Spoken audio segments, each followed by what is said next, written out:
Wagwan. So you've grown beautiful seedlings. No, don't kill them in the last step. Transplant shock is real, but it's avoidable. I'll show you how to harden off your plants and transplant them without losing a single one. Ready?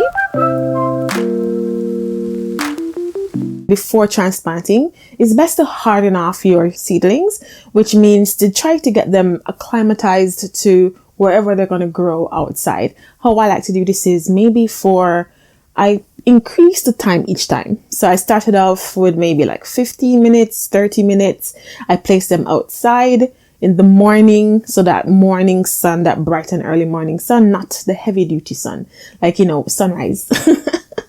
I place them outside in a kind of like a shaded area. So they start to get that wind going, that little bit of sunlight, direct sunlight.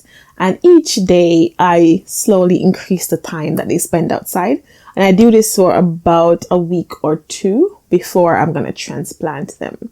If you want to do as well, I start to do a little pre-hardening off, where I place like a fan there, and the fan helps to create that wind and just breezy, just shaking in the breeze. We like that.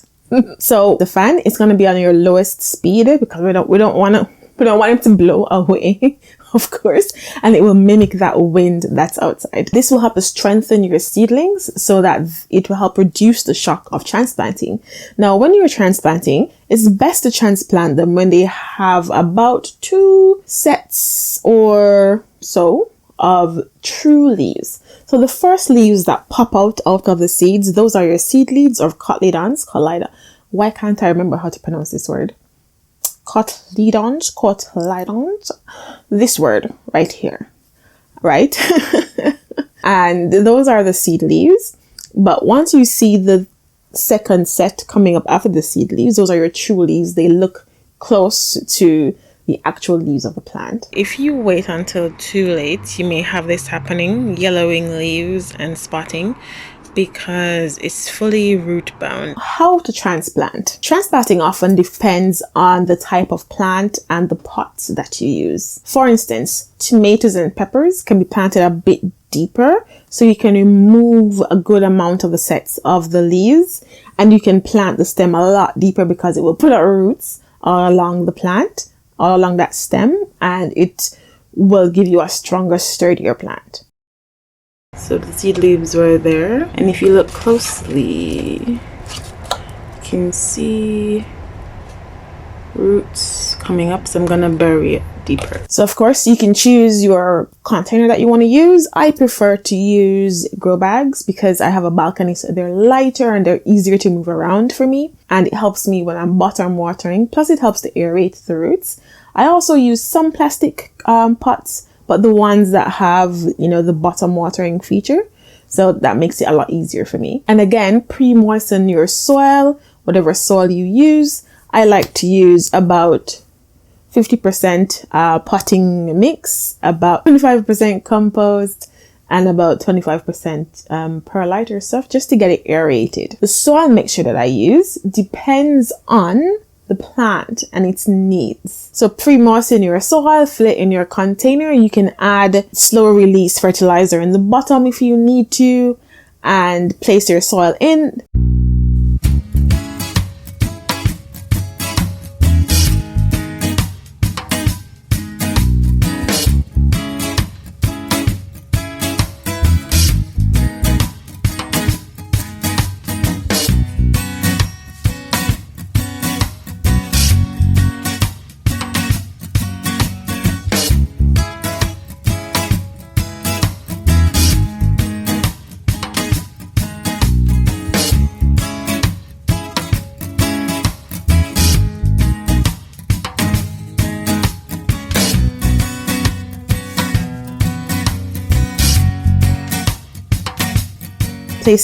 Place your seedling in and backfill it.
Remember to like, comment, and subscribe for more gardening tips and tricks.